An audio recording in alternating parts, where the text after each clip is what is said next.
Good morning, everybody, and I want to thank folks for coming. There's obviously a lot of people we are grateful to see this morning together, and there's a lot that I'm sure a lot of us want to talk about with each other. We want to make sure and honor a couple of folks today, but there are dozens and dozens of stories to be told. Some of them very tragic, some of them also just small and large acts of heroism from what occurred. It was a week ago today, which is why we're here, in terms of the shooting that we had where our officers were injured out at the Dutch Brothers. And we want to share, I think, a couple of things with you this morning. First of all, this is something that our community never wants to experience, and I hope we never experience it again. But we also know that these things sometimes can happen in the line of duty, and they can happen in big cities like ours. And I just want to begin by saying that I'm so thankful for all of our officers, for the work that they do each and every day, and for the fact that they go into their vehicle or their unit or their job every single morning, knowing that something like this could happen. And in every situation when something like this does happen, there are so many people that come to save other lives so that we don't have to tell similar stories about other folks. And I want to share with you one. A good friend of mine, this rippled throughout our community, and so almost all of us know people who were involved in one way or another with many of the tragedies that happened over the last 2 weeks. I happen to have a good friend who was in the drive-thru at the time, and it was actually his wife, who's a medical doctor, and she was in the Dutch Brothers drive-thru when all of this happened, doing what most people, she's calling her husband, and she's, terrified of gunshots. He's hearing the gunshots on the phone. And I share that with you because she got to go home to her family that night because of the acts of our officers. And because of some of the folks that we're going to tell you the stories about what they did today, a civilian, a neighbor, and also one of our police service aides. And so as tragic as what happened to our officers was, they prevented dozens of lives from being lost that day. When you look at the number of shells, casings, the intent of the suspect, and what was happening in terms of what they were trying to do throughout, looks like, coming from California and in New Mexico, they would have continued firing at anything and anyone had our officers not acted. And so for that, we are so grateful, our entire community is. So we want to highlight a couple of individuals who are involved with that today. And our chief is going to share more on this, but I want to tell their story. But I think we also have Officer Kinney here, right? So, we don't want to put you on the spot if you're not ready, but you're here today. So I haven't been able to see you personally, but I just want to say he was one of the responding officers, of course, whose life was saved by that vest. But he also, of course, saved dozens of lives that day. Thank you on behalf of the city and our state and all of those families. We owe you something that we can never talk about or appreciate enough, which is folks like I shared going home to their family, not hurt because of your actions. So we'll be, I'm sure, telling your story much more down the road, as well as the other folks recover, when we can talk about what they did that day as well. So first, I want to talk about Jaqueline. Jaqueline is one of our PSAs, and she incredibly came and provided immediate life-saving efforts to James Eichel. She's only 19. As you know, our police service aides are hopefully a pipeline to full officer status, and they're also available to folks at a younger age and at different stages in their life. And our PSAs, it's something that they go into these situations with our officers, just like them. And her actions that day, she remained calm during these chaotic moments, which I can't even imagine how she could do that, let alone. And she did what she needed to do to save the life of a sworn officer. She had some training, of course, absolutely, but she applied a tourniquet to Officer Eichel. And I'm scared to think of what might have happened if she didn't do that. And so I absolutely believe you saved his life. And thank you so much for that. And he's going to get out of the hospital later today. And so also good timing to share your story. Now I also want to mention Johnny Garcia. And I know he's a Cowboys fan. Where's the jersey? There he is. Johnny was actually at his home when he heard gunfire. And this is something that, all of us hope we do the right thing in the situation. And to see someone and meet someone like Johnny who actually is just sitting at home, hears gunfire, and decides to run into that situation, put his own life at risk. And he saw officers in need of help, and he got Officer Mario Verbeck out of the way of the second shooting as it was taking place. And it's unbelievable, he also got on the radio and let us know, us as a APD through dispatch, what was happening, which was critical at the time. And so he called for help, and in many ways, if you had not been there, Mario probably would have died. So we're so grateful for you. And what an awesome example of who we all want to be as civilians and what we all hope that we would do.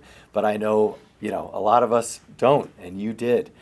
You rose to the occasion when our community needed you and when one of our officers needed you.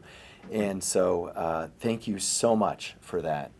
And I would also just share that, we heard his voice. We were listening to the police radios up here as soon as we found out what happened. And I remember hearing his voice. I remember it because it was so unofficial. There weren't all these 10 codes and everything, And at the time I didn't say anything because I had no idea, but I absolutely remember that. It just stuck out in me in that morning. It was like, oh, it was interesting. I heard this voice on the radio. So your actions that you both took were incredible. And I don't say that lightly. They literally were, and they saved lives. So on behalf of the city, I just want to say thank you so much. And let me hand it over to the chief to share a few additional words. Chief. Thank you, Mayor.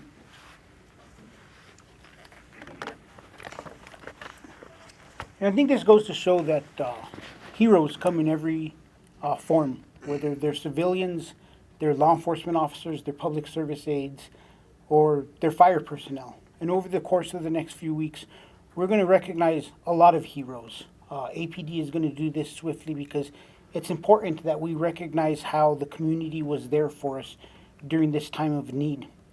And I think it's now more than ever that we need leadership to guide us through this difficult time. When I was speaking with James at the hospital, he made me promise him that we would not lose this momentum of ensuring that we make Albuquerque safe. Every single one of us has a job to do. Every single one of us has to push us to greatness. In terms of football analogies, great teams have great leaders that push them to do miraculous things, and they win Super Bowl titles.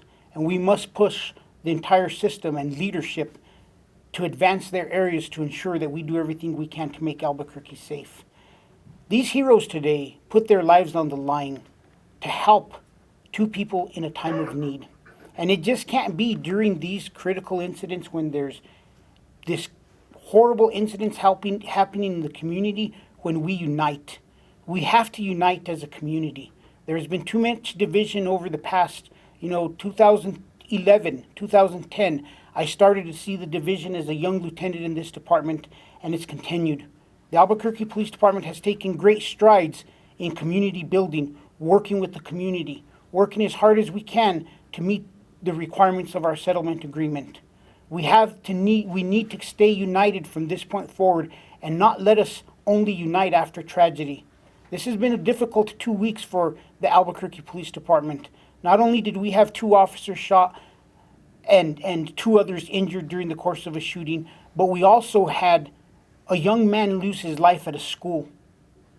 That shouldn't have happened. The violence has to stop, and we need leadership across the state to step up and assist us in making the changes needed to keep Albuquerque safe. I want to thank you, Johnny, personally, for helping our officers that day, for putting your life on the line. And you had a family back home that I'm sure were terrified, and afterwards they're probably even more terrified, like, why? What did you do that for, Johnny? But you know what? You did it because it's the humane, right thing to do. And we have an award for you here that we're going to be presenting you a plaque, and it's a community service award for the service that you did in assisting us. So I want to say thank you. Jackie, I want to thank you also for that day stepping up and helping James. He was in need. You were the best 82 there is out there. And for the rest of your career, you should be proud of the fact that when the time came, you stepped up to the challenge and you did what you needed to do. There's one last person in here that needs some recognition. Jackie provided the use of a tourniquet that day in saving this officer's life. And our Doc Hazen is somewhere here in the back. He's been instrumental in ensuring that everybody is trained up on their tourniquets. This tourniquet is just an example of when the state legislature and everybody works together for the greater good, we benefit as a community and as a profession. That tourniquet was made a reality years ago through a lot of work by everybody working together, and hopefully we could get back to the basics and ensure that we continue to work together for the better good of not just the community, but the professions that are protecting the community each and every day. So I want to thank you both, Johnny and Jackie, and if you guys come up here, we're going to give you guys a couple of plaques. Mayor? Sure.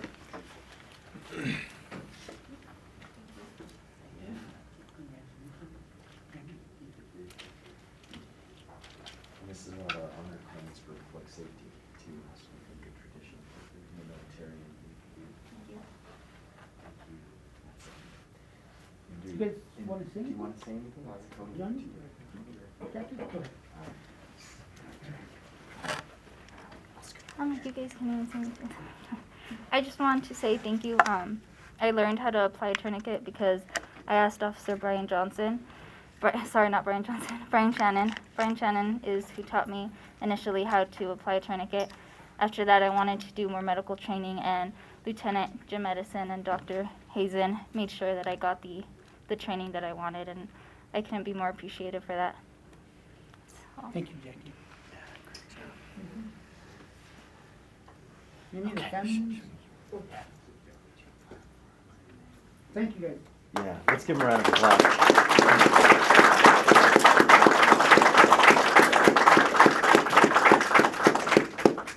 And I think if any of the families would like to share anything, now is an opportunity, but you don't have to. And if not, there are, everyone who's here was involved in this probably one way or another. So if you also just want to take a chance to connect with each other, that's a good opportunity as well. All right.